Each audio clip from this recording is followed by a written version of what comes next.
Taking a look now at the QMJHL's Team of the Week. 16-year-old rookie Tyler Peddle, the number 2 pick in the Q draft, on the Team of the Week. 5 points in 2 games for Drummondville. The other 2 forwards were also named to the CHL's Team of the Week. We'll start with 18-year-old forward Charles Boutin of the Blainville-Boisbriand Armada, who had 7 points in 3 games. And Xavier Perron, Sherbrooke's overager, had 7 points in 2 games. He was the player of the week in the Q this week.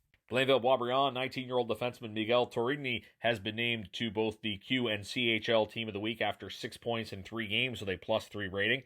The other defenseman on the Q's Team of the Week this week is 18-year-old blue liner David Spacek of Sherbrooke. He had 4 points and a +1 rating in 2 games. The goaltender of the week is Halifax's Brady James.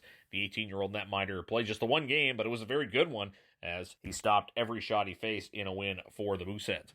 This year on the broadcast, we're going to try to keep you up to date as to which key players are missing in action around the QMJHL. And boy, a costly victory for the Acadie Bathurst T10 in Sydney on Monday. A pair of players going down in that one.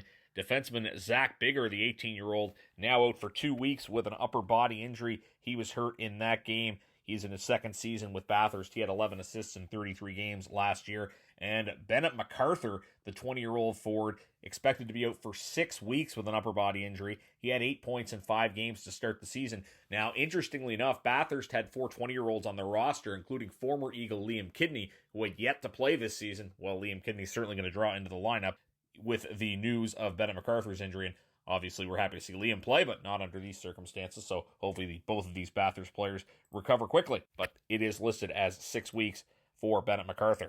Star 20-year-old forward Xavier Simoneau of the Charlottetown Islanders is listed 1 or 2 weeks with an upper body injury. Of note, Charlottetown is going to play at Centre Juárez a week from tonight, so we'll see if Simoneau is in the lineup. He had a huge campaign last year with Drummondville, 37 points in 27 games, and had 8 points in 5 games to start this season.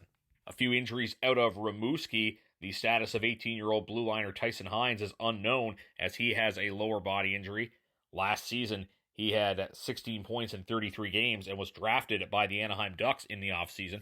Also, the Oceanique are without their captain due to a upper body injury for an indeterminate amount of time. Ludovic Succi had 12 points in 37 games with the Oceanique last season. Sherbrooke netminder Jacob Robillard is on the sidelines with a lower body injury for an undetermined amount of time. The 19-year-old has played 5 games in his Q career, had a record of 1-1 this season with an .857 save percentage. As we mentioned earlier in the pregame show, Sherbrooke gaining the services of their import netminder Ivan Zagalov, so it will be interesting to see how the goaltending situation plays out. Val-d'Or without one of their goaltenders as William Blackburn is day-to-day with an upper body injury. The 18-year-old netminder off to a 2-0 start this year with a .915 save percentage. Also, a pair of overage players out of the lineup for Val-d'Or as former St. Louis draft pick Jeremy Michel is day-to-day with an upper body injury.